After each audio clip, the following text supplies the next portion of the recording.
चलिए आज हम इस वीडियो में क्वेश्चन नंबर 14 से दिए गए प्रश्नों का हल करेंगे।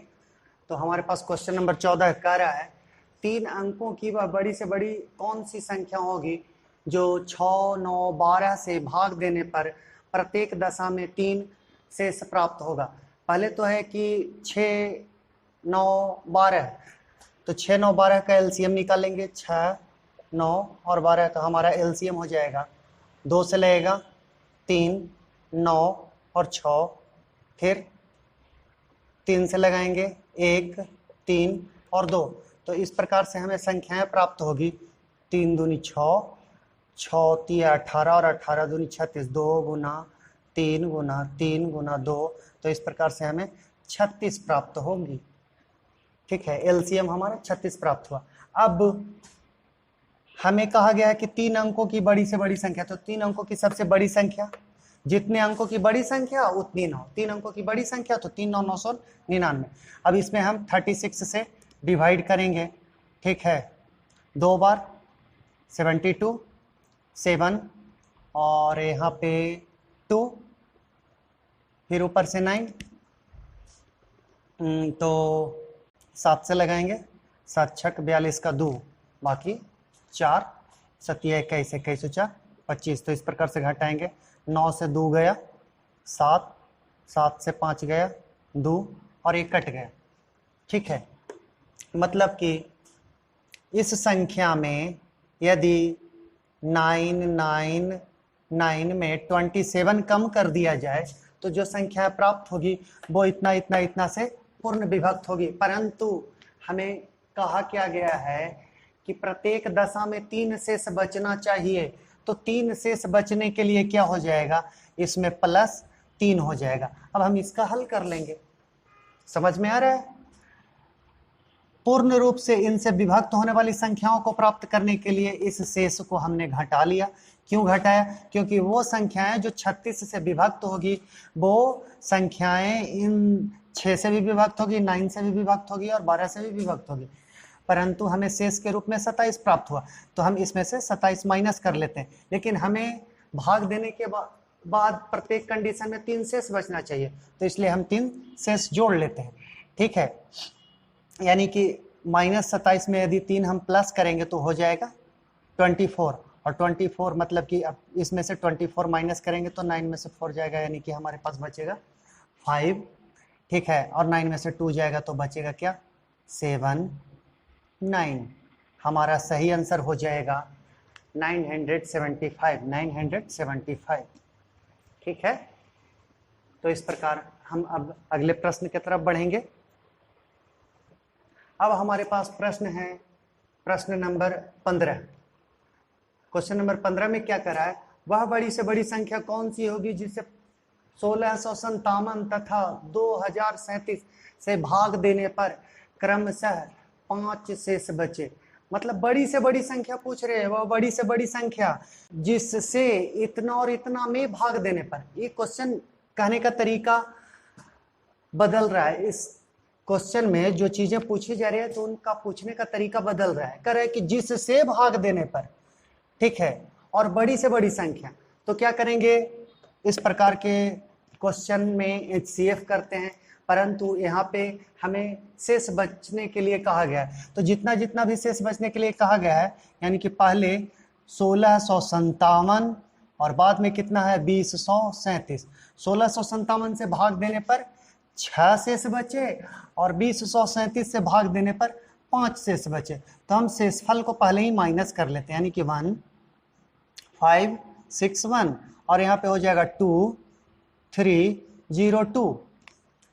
अब इन संख्याओं का HCF निकाल देंगे, यानी कि 1651 और 2032 का HCF इस प्रकार से एक बार माइनस कर लीजिए। 2 में से 1 गया तो 1,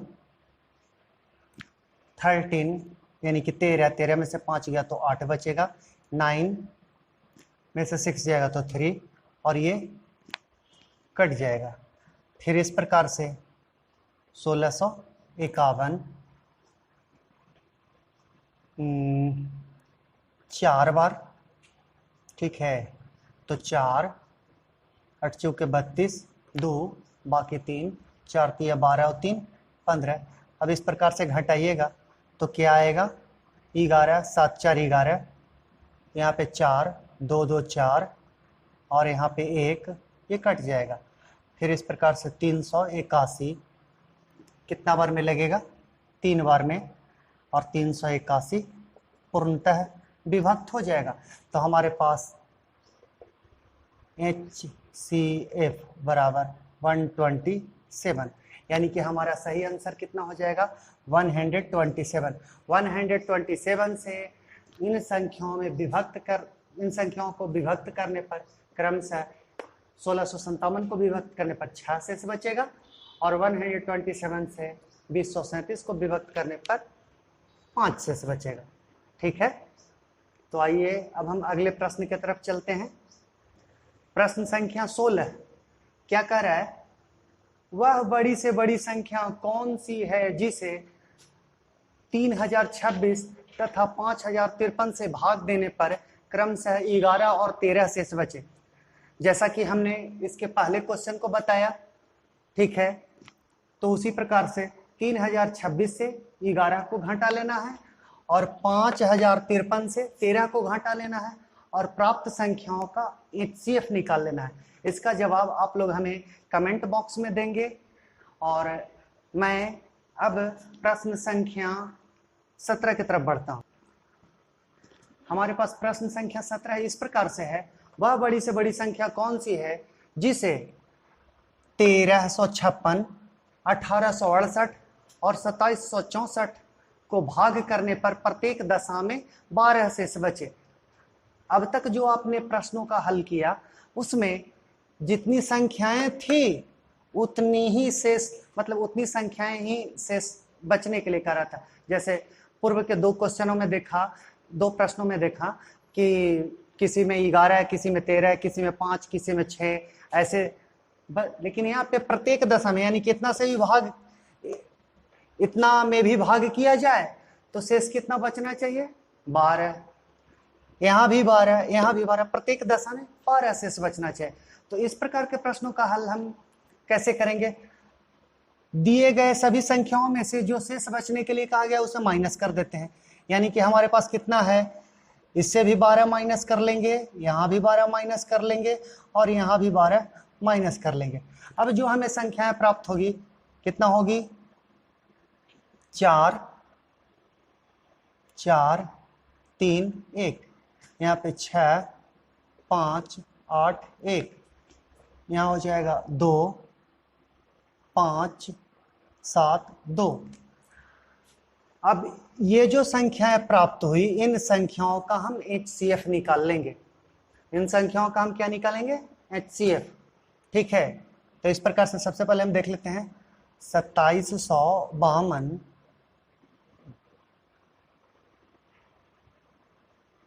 2752 और 1344 का HCF निकालते हैं।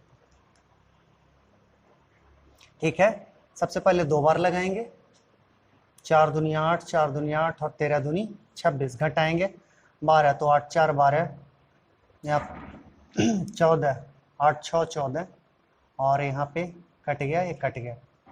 अब इस प्रकार से 1 3 4 4,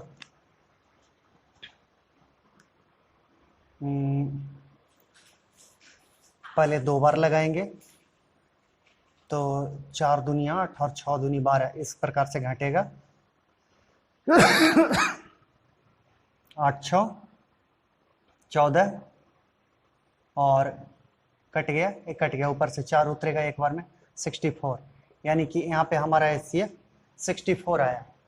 ठीक है, हमने इन 2 संख्याओं का कर रखा है। अब अगली संख्या यानी कि 64 से हम 1856 में लगाएंगे। ठीक है,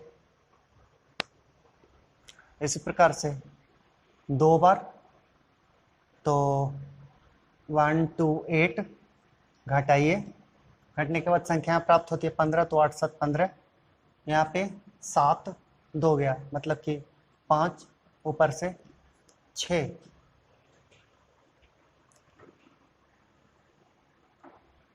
9 बार में लगाएंगे, 9 चौके 36, 6 3 बचेगा और 9 छक 54, 54 और 3 57। तो इस प्रकार से हमें पूर्ण विभक्त संख्या मिली। तो हमारा HCF कितना हो जाएगा, इसलिए HCF बराबर 64। मतलब कि हमारा सही जवाब क्या होगा, हमारा सही जवाब हो जाएगा यहाँ पे ऑप्शन ए 64। क्लियर है?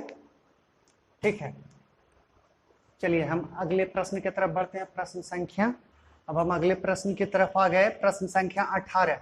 प्रश्न संख्या 18 क्या करा है कि किसी दूध वाले की टंकी में 75 लीटर तथा दूसरी टंकी में 45 लीटर दूध है। उस बड़े से बड़े बर्तन की माप क्या होगी जो दोनों टंकियों के दूध को पूरा पूरा माप सके। ठीक है, बड़ी से बड़ी माप क्या होगी।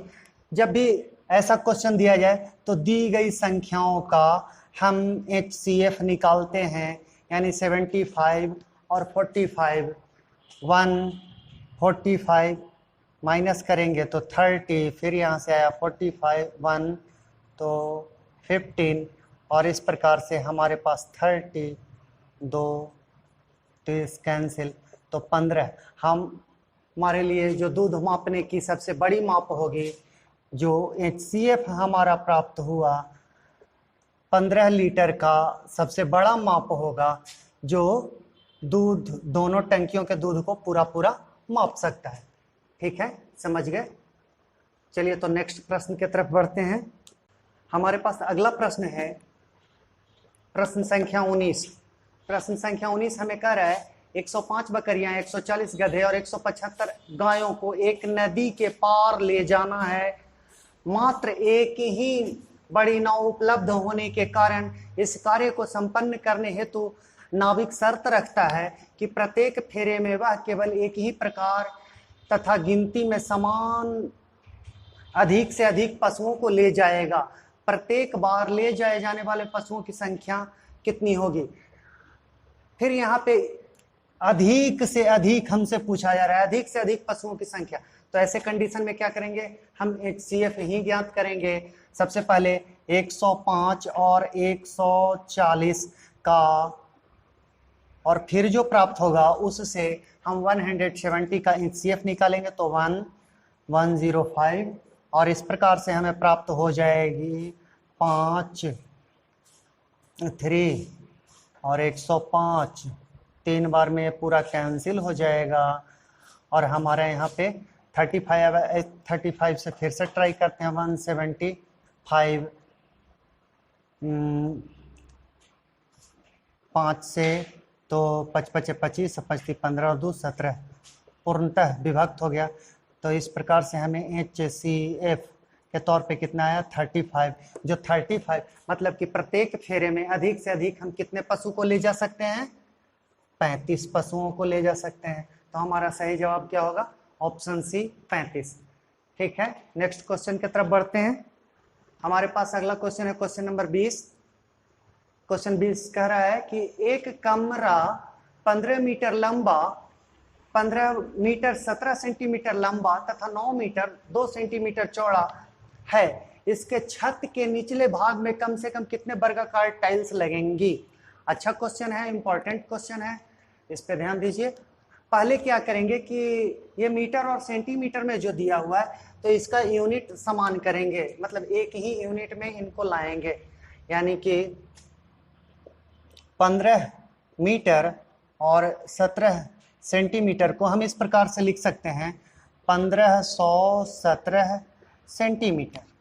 ठीक है, और इसी प्रकार से 9 मीटर और 9 मीटर 2 सेंटीमीटर को हम लिख सकते हैं 902 सेंटीमीटर। चूंकि आप लोग जानते हैं कि 1 मीटर में 100 सेंटीमीटर होता है, तो 15 मीटर में 1500 सेंटीमीटर और प्लस 17 सेंटीमीटर और तो 1517 हो गया। 9 मीटर में 900 सेंटीमीटर हो गया और 2 सेंटीमीटर और तो 902 सेंटीमीटर हो गया। ठीक है, अब उस टाइल्स की जो वर्गाकार टाइल्स है तो बड़ी से बड़ी भुजा कितनी होगी। ठीक है, तो उस बड़ी भुजा की लंबाई क्या होगी, उसके लिए हम इसका HCF निकालेंगे। HCF निकालेंगे तो क्या हमें आ जाएगा, ध्यान दीजिएगा। उसके लिए हम HCF निकालेंगे 1517 और 902 का, ठीक है।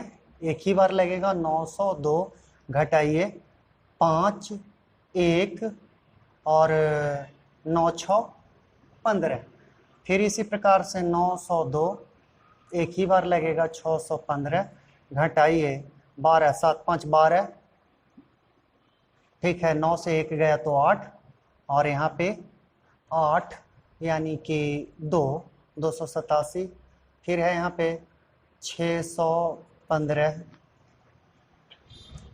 दो बार लगेगा, 7 दूनी 14 और 28 दूनी 56 और 1 57, घट के कितना आएगा 1 और यहाँ पे 11, तो 7 4 11 और ये कट गया, लास्ट बार 287, ठीक है। 7 बार में ये पूर्णतः विभाजित हो जाएगा और इस प्रकार से हमारा HCF कितना आया 41।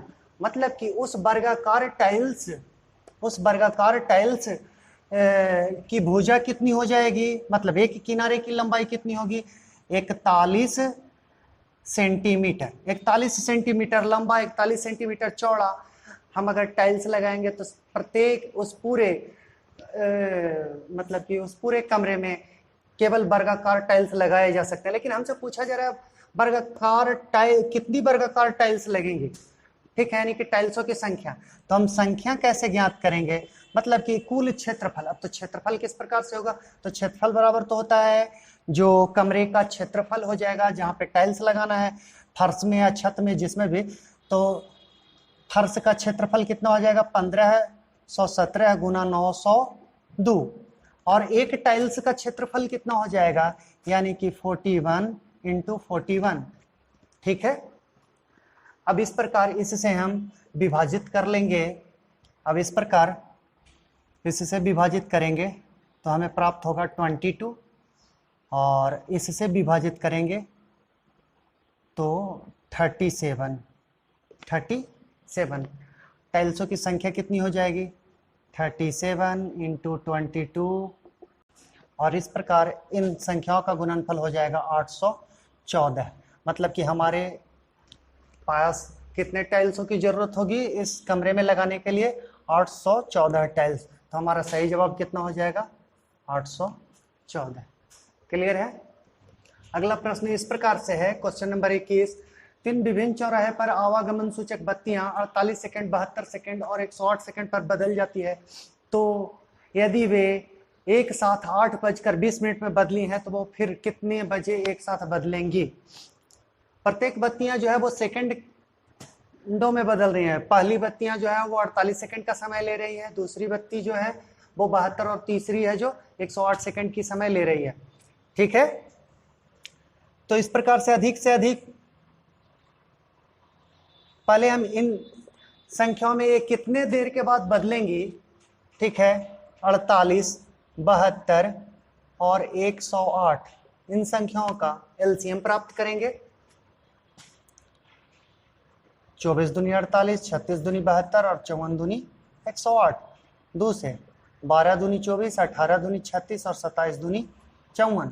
फिर 2 से 6 दूनी 12, 9 दूनी 18 और यहाँ पे 27।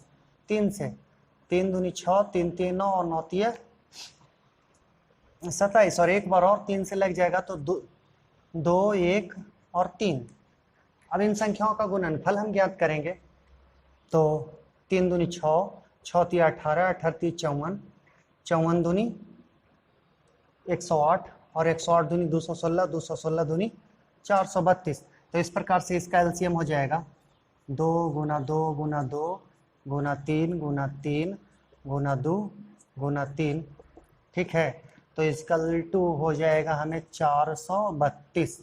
ये 432 क्या है सेकंड, ठीक है। अब 432 सेकंड हमारे पास समय जो दिया हुआ है वो 8:20 और 00 सेकंड में वो बदली गई है। तो कितने समय के बाद, अब इसे हम 432 जो है ना सेकंड में है तो उसे हम मिनट में बदलने के लिए भाग देंगे 7 से, लगेगा 7 छक 42 यानी कि 2 12 7 मिनट 12 सेकंड के बाद यहाँ पे जो आया वो मिनट आया, यहाँ पे आया जो सेकंड आया, तो 7 मिनट 12 सेकंड के बाद वो बदलेगी, अर्थात 8:27 और 12 सेकंड में वो फिर से बदलेंगी, एक साथ बदलेंगी। 8:27 हमारा सही आंसर सी हो जाएगा। क्लियर है? हमारे पास क्वेश्चन है, क्वेश्चन नंबर 22 कह रहा है कि 6 घंटियां एक साथ बजनी आरंभ हुई है यदि ये घंटियां क्रमशः 2 4 6 8 10 12 सेकंड के अंतराल पर से बजें तो 30 मिनट में कितनी बार इकट्ठी बजेंगी, 30 मिनट में कितनी बार बजेंगे। इस तरह के क्वेश्चन को करने के लिए 2 4 6 8 10 और 12 का क्या करेंगे, पहले हम एलसीएम निकालेंगे। तो 2 से लगेगा 1 2 3 4 5 6, फिर 2 से लगाएंगे 1 2 3 2 5 और 3, फिर 2 से लगाएंगे, यहाँ पे 1 हो जाएगा जी। अब 2 से नहीं लगेगा, 3 से लगेगा, तो 3 से लगाएंगे 1 1 1 2 5 और 1। अब दी गई संख्याओं का मतलब जो संख्याएं उनका एलसीएम इस प्रकार से 2 × 2 × 3 × 2 × 5, 2 दूनी 4 4 × 12 12 दूनी 24 24 बचे 120। हमें क्या आया, 120 सेकंड। 6 घंटियां एक साथ बजनी आरंभ हुई यदि ये घंटियां क्रम से इतने सेकंड के अंतराल से बजें तो 30 मिनट में कितनी बार बजेंगी। 30 मिनट यहाँ पे जो दिया गया है वो कर रहा है 30 मिनट, ठीक है, और हमें जो प्राप्त हुआ है 120 सेकंड। तो 120 सेकंड का मतलब क्या होगा, 120 सेकंड यानी कि 2 मिनट, ठीक है। अब ध्यान दीजिएगा, जैसे ही कर रहा है इस लाइन को एक बार फिर पढ़िए कि 6 घंटियां एक साथ बजनी आरंभ हुई। जैसे ही बजनी आरंभ हुई मतलब इसमें इस तरह का क्वेश्चन में जो घंटी बजना आरंभ हुआ तो वो जैसे ही समय स्टार्ट हुआ था तो उस समय बजा था उसे भी काउंट किया गया है, और अंतिम बार बजेगा तो उसे भी काउंट किया गया है। यहाँ पे दोनों बार लास्ट और स्टार्ट दोनों काउंट है, दोनों को गिना गया है। तो इस प्रकार के प्रश्नों के लिए ऐसे हल करते हैं। अब यहाँ पे 30 मिनट, 2 मिनट में एक बार बजता है तो 30 मिनट में कितना, बिल्कुल सिंपल है कि 30 मिनट में मतलब कि 30/2 और +1 इसलिए करेंगे क्योंकि आरंभ वाला भी गिर लिया गया है, ठीक है। तो इस प्रकार से हम 15 दूनी 30 और +1 यानी कि 16 बार ये घंटियां बजेंगी। सही आंसर हमारा होगा 16, ठीक है। तो इस तरह के प्रश्नों को रेगुलर सीखने के लिए इस चैनल को लाइक करें, सब्सक्राइब करें और दूसरों के साथ शेयर करें। जय हिंद।